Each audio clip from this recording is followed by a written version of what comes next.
En collaboration avec la Maison des sciences de l'homme de Paris-Saclay, France Stratégie a organisé une conférence internationale autour d'une nouvelle force de travail appelée le micro-travail.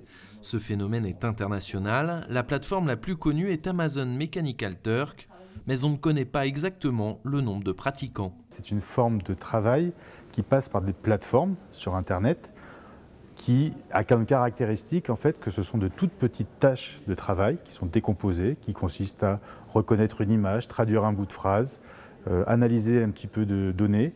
Et donc ce sont des tâches comme ça qui sont opérées par des travailleurs, par des plateformes, pour des entreprises qui ont besoin de traiter des masses de données. Aujourd'hui, les entreprises ont encore besoin de l'humain pour seconder l'intelligence artificielle, mais pour combien de temps encore ?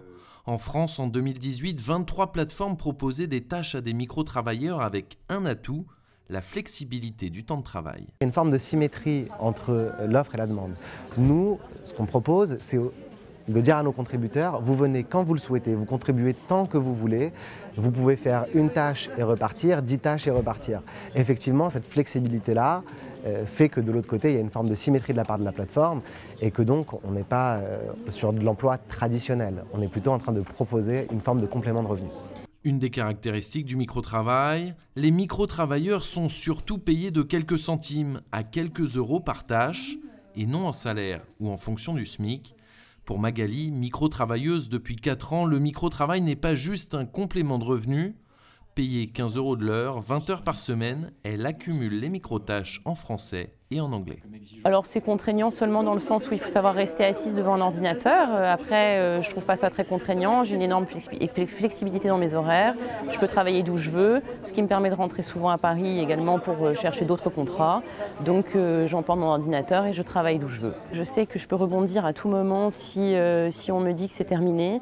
Je sais que j'ai d'autres choses à côté, d'autres cordes à mon arc. Donc pour moi, c'est pas un travail précaire. Je trouve pas ça très mal, c'est pas forcément très mal payé, c'est quand même plus que le SMIC. Donc pour moi, c'est pas un travail précaire. Le micro-travail a la particularité d'être effectué de façon invisible et de chez soi, avec des contrats qui peuvent prendre vie juste avec une validation des conditions générales de la plateforme. Ainsi, lors de cette conférence, la régularisation autour du micro-travail a été longuement abordée et pourrait faire l'objet de futures études.